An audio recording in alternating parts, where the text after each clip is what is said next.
ரசிகர் பட்டாலும் ஏறலாம இருப்பதற்காக எதை வேணாலும் பேசிட முடியாது. அப்புறம் கட்சி நடத்தி என்ன செய்ய போறீங்க? எதையுமே செய்யாம திரைப்படத்தில் இருக்க வரைக்கும் சம்பாரிச்சிங்க. விட்டுட்டு வந்தீங்க, நான் பல்லாயிரக்கணக்கு கோடி விட்டுட்டு வந்தேங்கிறீங்க. யாருக்கா விட்டுட்டு வந்தீங்க? இந்த ஆட்சி எழுத்து கூட பேச முடியல. அது வரைக்கும் திரைப்படத்தில் நடிச்சுட்டு தான் இருந்தாரு. இப்பதான் வெளியில் வந்திருக்கிறாரு. இன்றைக்கு 41 உயிர்கள் இழந்து விட்டோம். என்ன நடந்திருக்க வேணும்? யாருக்காக உயிர் இழந்தார்கள்? என்ன பண்ணிருக்கணும்? நேரடியாக அங்க போயிருக்கணும். நாங்களாம் ஓடல.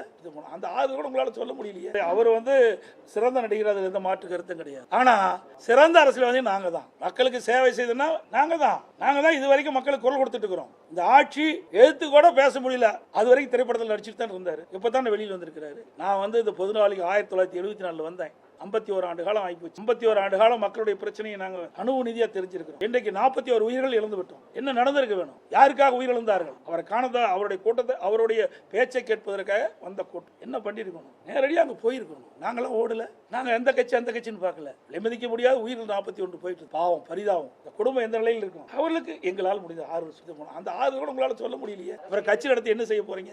இதே அம்மா இருந்தது. ஒரு அரசாங்கம் எப்படி இருக்கணும் என்பதற்கு முன்மாதிரியாக அரசாங்கம் அதிமுக அரசாங்கம். எதையுமே செய்யாம திரைப்படத்தில் இருக்க வரைக்கும் சம்பாரிச்சிங்க. விட்டுட்டு வந்தீங்க, நான் பல்லாயிரக்கணக்கு கோடி விட்டுட்டு வந்தேங்கிறீங்க. யாருக்கா விட்டுட்டு வந்தீங்க? இப்படிப்பட்ட ஒரு அரசியல்ல தாங்குவாரா சார்? அதெல்லாம் நான் சொல்லலை. நீங்க கேட்ட கேள்விக்கு நான் பதில் அவ்வளவுதான். தாங்குவாரா போவாரா? அதாவது அனுபவம் வேணும். இது சாதாரண விஷயம் இல்லை. இன்னைக்கு என்னாச்சு? திட்டமிடாம போன காரணத்தால தான் 41 உயிர்கள் நம்ம பலி கொடுத்துட்டோம். சாதாரண விஷயம் இல்லைங்க. 41 குடும்பம் இன்னைக்கு அனாதி ஆயிட்டு இல்லை. ஆமா, இன்னைக்கு சார், அதாவது விளையும் பயிர் முளையிலே தெரியுமாங்க.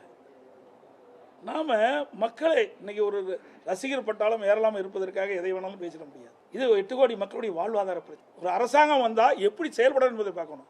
கொரோனா காலம் இருந்ததுங்க. கொரோனா காலம் வந்தா வீட்டை விட்டு வெளியே வருவாரா? நான் 32 மாவட்டத்தை நேரடியாக